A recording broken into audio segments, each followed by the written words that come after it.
Well, it's most definitely going to be a gorgeous spring day here in North Idaho. As you can see, my daffodils are in full bloom. And contrary to popular belief, these things are supposed to be absolutely rodent-proof or deer-proof because they're apparently poisonous. Something has been eating the buds off of these things. So either they're resilient or they're dead. But something was eating on them. Main reason I'm making this video today, before the sun gets too high, so I don't get a glare, I'm going to head across the creek here and I'm going to go dig up a tree for a fellow YouTuber, Idaho Hillbilly and Miss Kitty.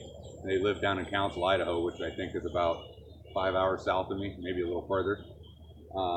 They did a video the other day, Easter, planting trees out at their place, and I told them that I'd get them a tree. And I actually think I'm going to get them two.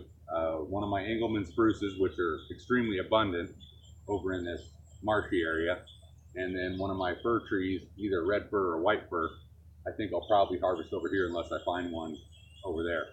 But I thought I'd take you along in my rubber boots.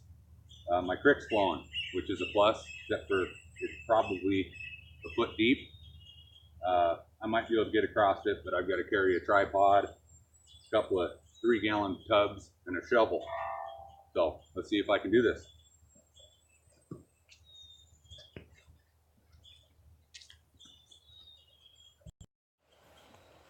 Hopefully this camera can focus over here. This place doesn't get any sun until late in the day. And please don't criticize my mess over here. This is a work in progress. I've got about an acre of land across the driveway over here with my creek running through it. And it's a lot of work for one person. And I think this camera's gonna have a tough time focusing. So now I gotta find a place to cross the creek. I think what I'll do, she's flowing pretty good. See what a mess this is in here? I got so much work to do, but I don't want to overwhelm myself.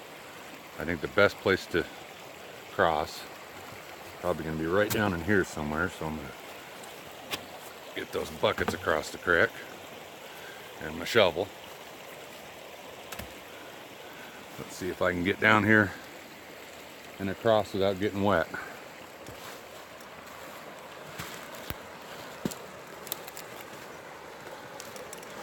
I'm going to take you along for the ride. Hopefully I can keep the camera out of the creek as well.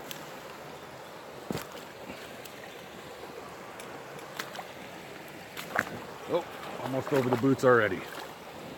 I'm going to have to leap here. Let's see here. Best way to do this. Oh, I made it.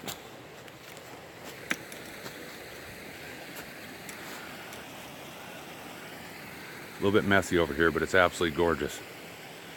Especially on a hot summer day, it's about 30 degrees cooler. So I'm gonna shut the camera off and get posted up over by one of these spruce trees.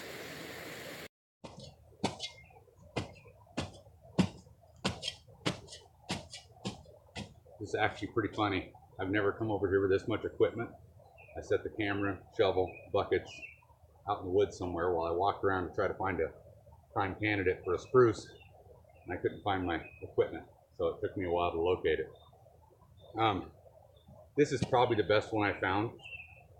And these things over here in the shade, they're hard to find when they're uniform, you know, branches on all sides.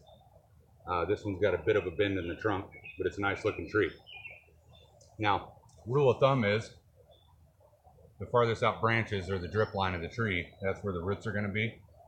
This time of year, I don't have any problem at all cutting them down to fit them in a 3-gallon pot. And something interesting that Mr. Hillbilly said in a comment when I told him I was going to get him a tree, they said they're going to come visit this summer hopefully. And I said, well, that's not a good time to transplant a tree, so I'll go ahead and put them in buckets now and keep them watered, probably in a shady area. And he said his great-grandma Bertha said that you never transplant a tree during a month that doesn't have an R in it. And so we're at the end of April, so May, June, July, August. I've always followed that rule, but never, you know, figured out the R part of the month. So that's pretty insightful. This is going to be a nice tree here. And I could not find a Doug fir or a white fir over here that was good, so I'll get one over out in the sunny areas by my compound.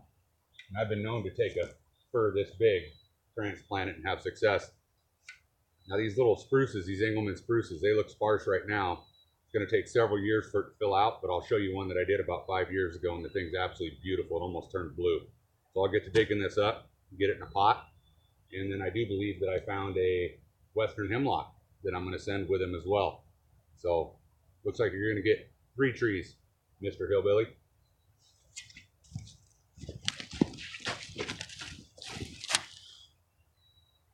I got this cute little hemlock tree. Thing's adorable. Check it out.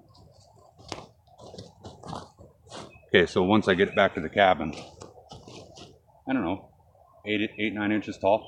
Once I get it back to the cabin, I'll put some better soil in here, compact it, get it watered.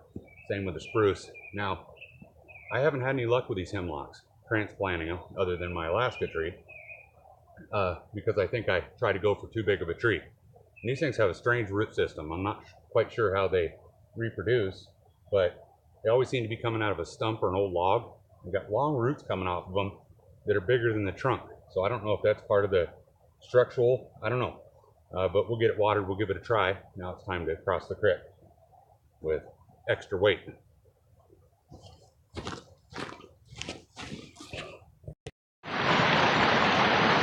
afraid I'm not going to be able to do it without getting wet.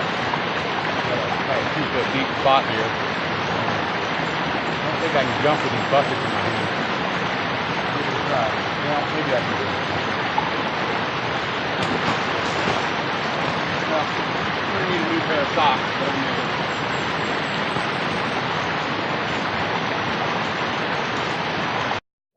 So this is that Engelmann spruce I was talking about that I transplanted about 5 years ago.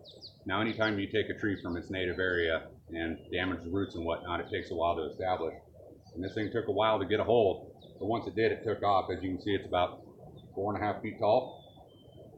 Pretty dang big around and extremely full. And it's got this blue tint to it now that it's got sunlight. And I take good care of it, just like the rest of my trees. But this is what will happen if you're patient. Then I was able to dig up this pretty cool grand fir, and some people call it a white fir. I call it a grand fir. Sometimes I call it a white fir.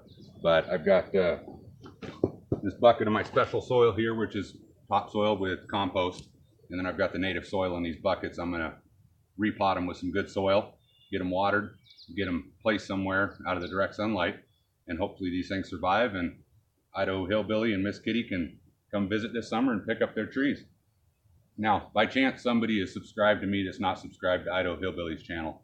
Awesome channel. These folks are fun, down to earth. Their morning coffee chat sessions are hilarious. They're just fun to watch, very entertaining. And so I think I will wrap up this video here. Oh, he's got a 15,000 sub giveaway coming up in about 1,400 subs. And he's giving away a really cool homemade knife that he made. And so you just basically have to send him a postcard to get into the drawing. And it would be cool if you can go check out his channel. And I guess I'll wrap this video up now. And famous words to Idaho Hillbilly, good Lord willing, and the creeks don't rise. See ya!